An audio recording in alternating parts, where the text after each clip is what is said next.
নমস্কার বন্ধুরা, চিরসখার আজকের এপিসোডে কী হলো আসো দেখে নিই। তবে সবার আগে চ্যানেলটাকে সাবস্ক্রাইব করে দিয়ে যাও আর নিচে দেওয়া বেল আইকনটা ক্লিক করো যাতে তোমাদের কাছে আপডেটস চলে যায়। কমলিনী নতুনকে জিজ্ঞেস করে, আচ্ছা মিঠিরা এখন অবধি ফিরছে না, কৃষাণুকে একটা ফোন করলে হতো না? নতুন বলে, আমি ইচ্ছে করেই ফোন করিনি। যদি বলার থাকতো ওরা নিজেরাই ফোন করতো। জিজ্ঞেস করাটা অনেকটা অসম্মানের। জিজ্ঞেস করলে হয়তো ওদের মনের ওপরে চাপ বাড়ত, আর সেই চাপটাই আমি সৃষ্টি করতে চাই না। নতুন জিজ্ঞেস করে, আচ্ছা তোমার কি মনে হয় তোমার মেয়েকে নিয়ে কৃষাণু কোথায় যেতে পারে? কমলিনী বলে, জানি না। ওকে শান্ত করার জন্য হয়তো কফি শপে। নতুন বলে, এই ঘটনার পর মিঠি মন শান্ত করার জন্য কফি হাউসে যাবে? কৃষাণু একজন ডাক্তার, খুব শক্ত ছেলে। ও সমস্ত নিয়ম কানুন সব জানে, তার মধ্যে ও মিঠিকে কফি শপে নিয়ে যাবে? ওর মনের মধ্যে মিঠিকে সাহায্য না করতে পারার যে অসহায়তা, সেটা এখন রাগের রূপ নিয়েছে। ও প্রচণ্ডভাবে ছেলেগুলোকে শাস্তি দিতে চায়, তাই যতক্ষণ না ওই ছেলেগুলো শাস্তি পাবে কৃষাণু শান্তি পাবে না। তাই যতটা আমি আন্দাজ করতে পেরেছি, কৃষাণু মেডিকেল টেস্ট করতে গেছে। কমলিনী বলে, মেডিকেল টেস্ট? লোকে জেনে যাবে তো। নতুন বলে, যাদের জানার তারা জানুক, ডাক্তাররা জানলে তো ক্ষতি নেই। এভাবেই তো সত্যিটা প্রকাশ পাবে, ছেলেগুলোর এগেনস্টে কমপ্লেন ফাইল করতে পারবে। কমলিনী বলে, তাহলে তো পুলিশও জানবে। নতুন বলে, হ্যাঁ জানবে। তোমার কি এই জানাটাতে আপত্তি আছে? কমলিনী বলে, আপত্তি থাকবে না? ও তো এই সমাজের একটা মেয়ে, সবাই ওকে দেখিয়ে বলবে। নতুন বলে যে না, আপত্তি থাকার তো কিছু নেই, ছেলেগুলোকে তো শাস্তি দিতে হবে, অপরাধীদের শাস্তি পাওয়া উচিত। কমলিনী বলে, আমার মেয়ের জীবন দিয়ে এটা না হলেই কি ভালো হতো না? যা গেছে সেটা তো আর ফিরে আসবে না। নতুন বলে, কি আশ্চর্য, যা ঘটে গেছে সেটা ফিরে আসবে না বলে কি সব কিছু ভুলে যেতে হবে? মিঠির ওপর দিয়ে যা ঘটে গেছে সেগুলো আমরা সব ভুলে যাব? অপরাধীরা ছাড়া পেয়ে যাবে, তারা নিজেদের মতো ঘুরে বেড়াবে, আরও একটা মেয়ের ক্ষতি করবে, সেটা তো সব থেকে বড় অন্যায়। কমলিনী বলে, সেটা করতে গিয়ে আমার মেয়ের যে ক্ষতি হবে সেটা তো ভাবতে হবে। নতুন বলে, খুব বেশি কথা হবে না, কৃষাণু যথেষ্ট বুদ্ধিমান ছেলে, ও দেখবে যতটা মিঠির ক্ষতি না করে এগোনো যায়। কমলিনী বলে, এরপর কি?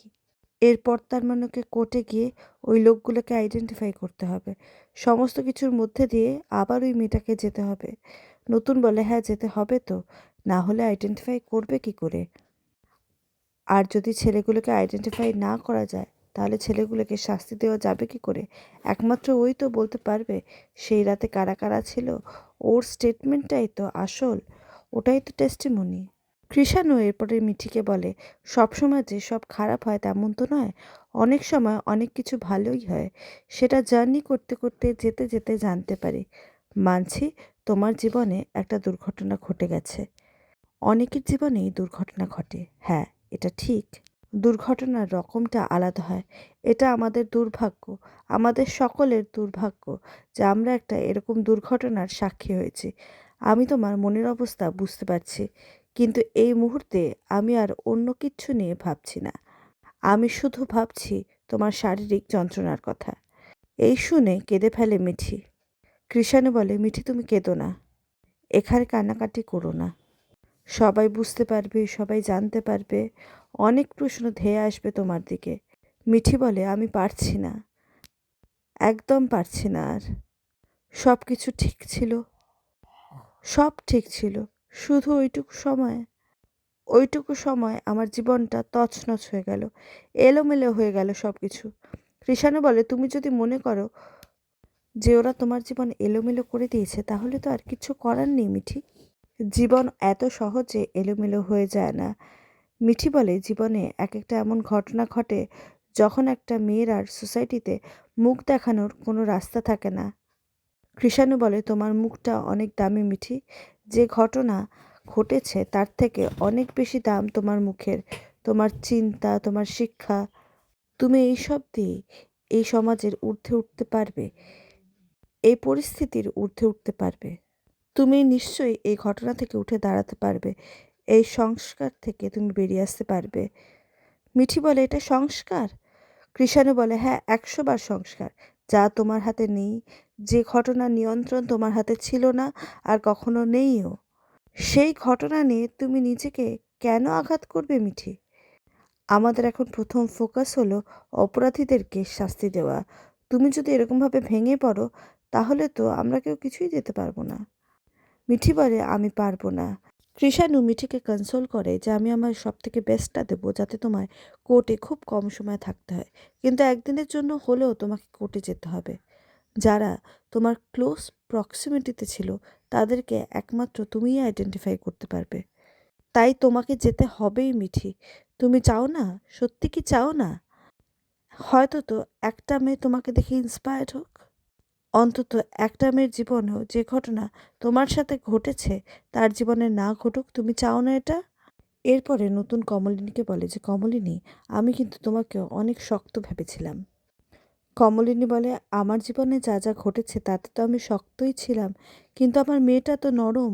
আমি যে ওকে নিজের হাতে মানুষ করেছি, তুমি তো সবটা জানো। মেয়েটা বড্ড নরম। ও কি এইগুলো সহ্য করতে পারবে বলো তো? যদি জানাজানি হয়, ও যদি তারপরে নিজেকে শেষ করে দেয়? নতুন বলে, করবে না। মিঠি অত বোকা নয়। তোমার যদি মনে হয় আমি বলবো তুমি তোমার মেয়েকে চেনোনি, আর তারপরেও যদি আমাকে ভুল প্রমাণ করে মিঠির মনে এই ইচ্ছেটা জাগে, যদি বোকামো করতে ইচ্ছে হয়, সেই বোকামো রোধ করার জন্য কৃষাণু আছে। আমি আবারও বলছি, কৃষাণু যথেষ্ট শক্ত ছেলে। ও ঠিক মিঠিকে বের করে নিয়ে আসবে। কমলিনী বলে, কৃষাণু ওকে বিয়ে করবে বলছো? তাহলে তুমি বিয়ের কথাটা পারো। নতুন বলে, ওদের কি এরকম মানসিক অবস্থা আছে যাতে ওরা বিয়ের কথা শুনবে? মিঠির এখন সব থেকে আগে উচিত ট্রমা থেকে বেরিয়ে আসা। ওর জন্য সব থেকে ভালো হচ্ছে এই মুহূর্তে একটা চাকরি পাওয়া। চাকরি পেলে ওর মাইন্ড ডাইভার্টেড হবে, ওখান থেকে বেরিয়ে আসতে পারবে। ও চাইলে আগেও চাকরি করতে পারতো, কিন্তু আমরাই বারবার ওকে আটকেছি। আমরা বলেছি ও এত ব্রাইট স্টুডেন্ট, বিদেশ যা, বাইরে গিয়ে হায়ার স্টাডিজ কর। কিন্তু এই যে ঘটনাটা ঘটে গেল, এখন মনে হচ্ছে যে করেই হোক ওর একটা চাকরি পাওয়া খুব দরকার, মাইন্ডটাকে শুধুমাত্র ডাইভার্ট করার জন্য। কমলিনী বলে, তারপরে? নতুন বলে, ওদেরকে সময় দিতে হবে। কৃষাণু এখন যা করছে সেটা ইমোশনাল হয়ে করছে। ওদেরকে অন্তত 6টা মাস সময় দিতে হবে। তারপরে যদি ওদের রিলেশনশিপ সেই একই জায়গায় থাকে তাহলে বুঝতে হবে ওরা পরস্পরকে ভালোবাসবে, ওরা বিয়ে করবে, একসাথে সেটেল করতে চায়। সেই সময়টা আমাদের ওদেরকে দিতেই হবে, বিশেষ করে মিঠিকে। কমলিনী বলে, আমি আর ভাবতে পারছি না। নতুন বলে, সব ভাবনা তোমাকে ভাবতে হবে না, আমি তো আছি। তোমার সমস্ত ভাবনা সেসব তো আমার। কমলিনী বলে, ঘুরতে গিয়ে একটা বিপদ ঘটে গেল এরকম। নতুন বলে, তার মানে তো এই নয় যে আমরা কোথাও ঘুরতে যাব না। হ্যাঁ, এরকম বিপজ্জনক জায়গায় হয়তো যাব না আর, কিন্তু পৃথিবীতে আরও অনেক সুন্দর জায়গা আছে যেখানে আমরা যেতে পারি। আর মিঠি, এই ট্রমা থেকে বেরিয়ে আসার সব থেকে বেটার উপায় হচ্ছে বেড়াতে যাওয়া। কমলিনী বলে, বেড়াতে যাওয়ার মনের অবস্থা কি আর কারুর আছে বলো তো? নতুন বলে, মন ভালো করার জন্য তো বেড়াতে যাওয়াটা দরকার, তুমি না করো না। কমলিনী বলে, আমার সবগুলো ছেলেমেয়ের জীবন দেখো কেমন নষ্ট হয়ে গেল। একদিকে বুবলাই, বর্ষা ওর জীবনটাকে একেবারে সর্বনাশের মুখে ফেলে চলে গেল। বাবিল আর মিঠিলের সম্পর্কটা তো আমি বুঝতেই পারি না। আর তারপরে মিঠি, মিঠির জীবনে যে এরকম একটা সর্বনাশ হয়ে যাবে আমরা কি কেউ স্বপ্নেও ভাবতে পেরেছি? নতুন বলে, কমলিনী, মানুষের জীবন এরকমই, কখনো ভালো কখনো খারাপ। কারোর জীবন একরকমভাবে চলে না। কারোর জীবনে সবটা ভালো হতে পারে না, সবটা খারাপ হতে পারে না। ভালো মন্দ মিশিয়ে জীবন। জীবন একটা চক্র। মিঠির জীবনে একটা দুর্ঘটনা ঘটে গেছে, আমরা সারা জীবন সেই দুর্ঘটনা, সেই দুঃখ বয়ে বেড়াতে হবে তার কোনো মানে নেই। ওর জীবনে এরই মধ্যে কৃষাণুর মতো ভালো ছেলে এসছে। তার যেমন খারাপ দিক আছে, তার একটা ভালোও দিক আছে। আর বাবিল আর মিটিলের কথা যদি বলো তাহলে আমি বলবো, ওদের যদি মনে হয় এই বিয়েটা করে সম্পর্কটা ভালো থাকবে না, তাহলে বোধহয় বিয়েটা না করাই ভালো। এরপরে মিঠি কৃষাণুকে বলে, আমি ভাবতেই পারিনি এই দুর্ঘটনা আমার সাথে ঘটে যাবে। কৃষাণু বলে, মিঠি ধরে নাও না, তোমার একটা অ্যাক্সিডেন্ট হয়েছে, অ্যাক্সিডেন্টে তোমার পা ভেঙেছে, সেখানেও তো তোমাকে হসপিটালে আসতে হতো, তোমার সময় নষ্ট হতো, কাজের ক্ষতি হতো। ধরে নাও এটাও একটা তেমন অ্যাক্সিডেন্ট। মিঠি বলে, এটা কি শুধুই অ্যাক্সিডেন্ট? এটার মধ্যে জড়িয়ে আছে মেয়েদের লজ্জা, মেয়েদের আত্মসম্মান, সব কিছু নির্ভর করে এটার ওপর। এই অপমানের সাথে আর কোনো অপমানের কোনো তুলনা হয় না। এটা একটা সাংঘাতিক অপমান। আর এই অপমানের মধ্যে দিয়ে যেতে যেতে শুধু একটা মেয়েই বুঝতে পারে তার ভেতরে কি হয়। সেটা তুমি বুঝবে না।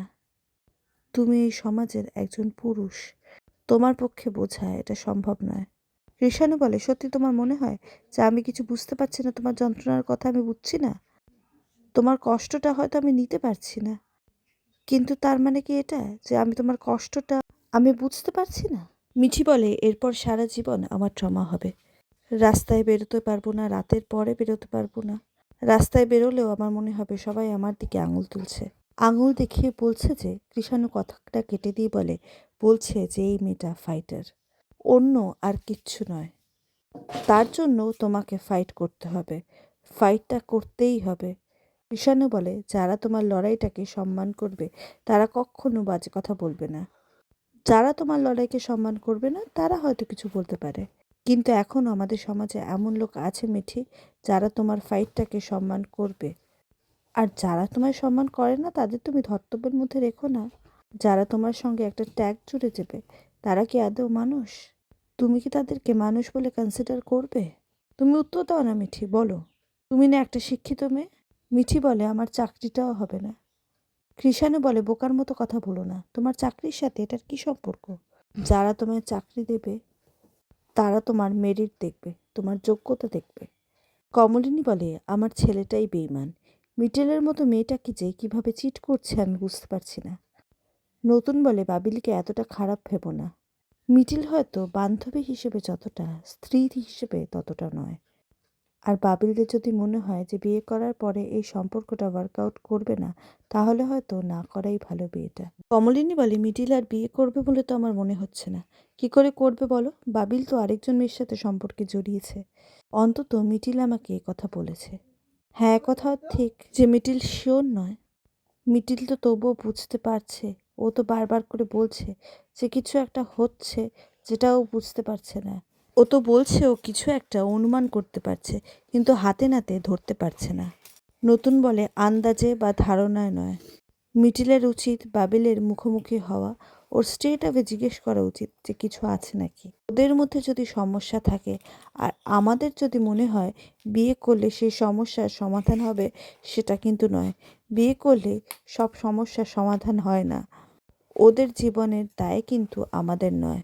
ওরা ভালো থাকলে আমরা খুশি থাকবো, কিন্তু তার মানে এই নয় যে আমরা আমাদের সিদ্ধান্ত ওদের উপরে চাপিয়ে দিতে পারি, নিজেরা জোর করে ওদের জীবনে জড়িয়ে যেতে পারি তা তো নয়।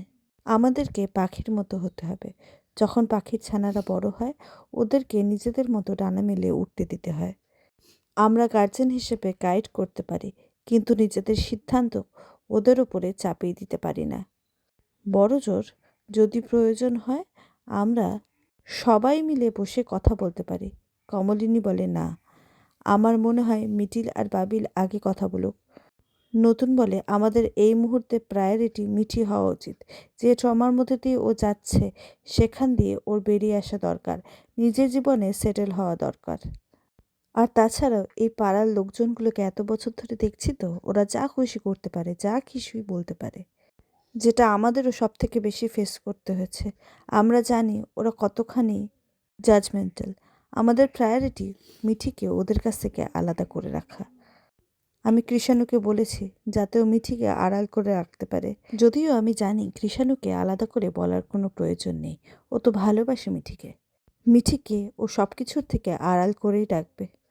মিঠি কৃষাণুকে বলে, আমি বিদেশ চলে যাব। কৃষাণু বলে, হ্যাঁ তুমি যেতেই পারো, কিন্তু যাওয়ার আগে জেনে যেও যে কেউ একজন তোমার জন্য অপেক্ষা করে থাকবে। যেদিন তুমি বিদেশ থেকে ফিরবে, তোমার হাত ধরার জন্য অপেক্ষা করে থাকবে।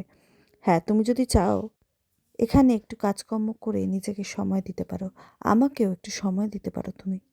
সেটা হলে আমরা দুজন একসাথে বিদেশে যেতে পারবো। আমি চাই না যে ঘটনা ঘটেছে তার জন্য লজ্জা পেয়ে তুমি এই দেশ ত্যাগ করো। আমি চাই তুমি এই দেশে থেকে ফাইট করো, অপরাধীদেরকে পানিশ করো, শাস্তি দাও তাদের। আর তারপরে খোলা রইল বিদেশে যাওয়ার রাস্তা। সারা পৃথিবী খোলা রইল তোমার জন্য, তখন যেখানে ইচ্ছে চলে যাও। মিঠি অবাক হয়ে বলে, এত জোর তুমি কোথায় পাও? কৃষাণু বলে, কারণ আমিও এই সমাজেরই একজন। আমি এই সমাজের মানুষ। আমার কাছে এমন অনেক মেয়েই আসে যারা এই সিচুয়েশনের মধ্যে দিয়ে গেছে। শুধুমাত্র তোমাকে ভালোবাসি বলে নয় মিঠি, আমি তাদেরকেও একই কথা বলি। হ্যাঁ, তাদের মধ্যে কেউ আমার কথা শোনে, আবার কেউ আমার কথা শোনে না। কিন্তু আমি তোমাকে ভালোবাসি মিঠি, আর সেই জায়গা থেকে আমি তোমাকে আলাদা করে জোর করতে পারি। মিঠি বলে, সত্যিই ভালোবাসো তুমি আমাকে? কৃষাণু বলে, আমাকে দেখো মিঠি, আমার চোখের দিকে তাকাও, আমার চোখে চোখ রাখো। দেখো তো, আমার চোখে দেখতে পাচ্ছ কিছু? খুঁজে পাচ্ছ তুমি কিছু? আমার চোখে ভালোবাসার স্পষ্ট দেখতে পাচ্ছ কিনা দেখো তো মিঠি। আমার মুখের কথা বিশ্বাস করো না, আমি কি বলছি সে কথা তুমি বিশ্বাস করো না। তুমি নিজে তাকিয়ে দেখো, তোমার চোখ তো নিশ্চয়ই ভুল করবে না। দেখো না, কি লেখা আছে আমার চোখে, কি স্বপ্ন লেখা আছে তোমাকে নিয়ে। পাচ্ছ দেখতে? যে স্বপ্ন আমি তোমায় নিয়ে দেখেছি, যে স্বপ্ন আমি তোমায় সাথে নিয়ে পূরণ করতে চাই, পাচ্ছ না দেখতে? মিঠি বলে, তাহলে এত অপমান করতে কেন আমাকে? কৃষাণু বলে, ভালোবাসি তাই করতাম, তোমার অ্যাটেনশন পাওয়ার জন্য করতাম। তুমি তো আমাকে পাত্তা দিতে না, তার জন্যই করতাম। পাড়ার লোকেদের থেকে কৃষাণু মিঠিকে গার্ড করবে এই শুনে কমলিনী বলে, ঠিক যেমন তুমি আমায় গার্ড করেছো। যার যার জীবনের যুদ্ধ তার তার, আমি শুধু সহযোদ্ধা হয়ে তোমার পাশে দাঁড়িয়েছি। আর আমি কৃষাণুকে খুব ভালো করে চিনি। কৃষাণু তেমন একজন মানুষ, মিঠির পাশে সহযোদ্ধার মতো দাঁড়াবে সে। সব কিছু থেকে আগলে রাখবে, ফাইট করবে ওর জন্য। মিঠির লড়াইটা মিঠিকেই লড়তে হবে, কৃষাণু ওকে জিততে সাহায্য করবে। তুমি দেখে নিও, কৃষাণু ঠিক এমনটাই করবে। আর ঠিক এই কারণেই আমি কৃষাণুকে ভালোবাসি, ওর ওপরে আমার এত ভরসা। ওপারে মিঠি কৃষাণুর কথায় ফাইনালি কনভিন্স হয়। ডাক্তার আসে ওকে নিতে। কৃষাণু বলে, আমি আছি মিঠি, বাইরে ওয়েট করছি তোমার জন্য। হঠাৎ বাইরে থেকে মামুনি বলে কেউ একটা ডাকে। কমলিনী বলে, কে ডাকছে? নতুন বলে, তোমাকে তো মামুনি বলে একজনই ডাকে, বর্ষা। হয়তো কোথাও থেকে খবরটা পেয়ে চলে এসছে তোমার কাছে। কমলিনী বলে, খবরটা পেলো কি করে? খবরটা কি কাগজে ছেপেছে? নতুন বলে, তোমায় বলা হয়নি? হ্যাঁ, কাগজে ছেপেছে খবরটা। তবে কাগজে যেহেতু মেয়েদের নাম দেওয়া হয় না, মিঠির নাম কোথাও নেই। কিন্তু বর্ষার বুদ্ধি তো নিশ্চয়ই আন্দাজ করেছে, কারোর থেকে খবর নিয়েছে বা খবর পেয়েছে, তারপরে ছুটে এসছে। কমলিনী বলে, কি বলবো আমি আর ওকে? কি বলবো ওকে? হ্যাঁ? নতুন বলে, আমরা ওকে কি বলবো সেটা পরের কথা, আগে দেখি ও কি করে। এসো। আর আজকে এভাবেই এপিসোডটা শেষ হয়। আজকের এপিসোড তোমাদের কেমন লাগলো নিচে কমেন্টে জানাতে ভুলো না কিন্তু। দেখা হচ্ছে পরের ভিডিওয়ে। সাবস্ক্রাইব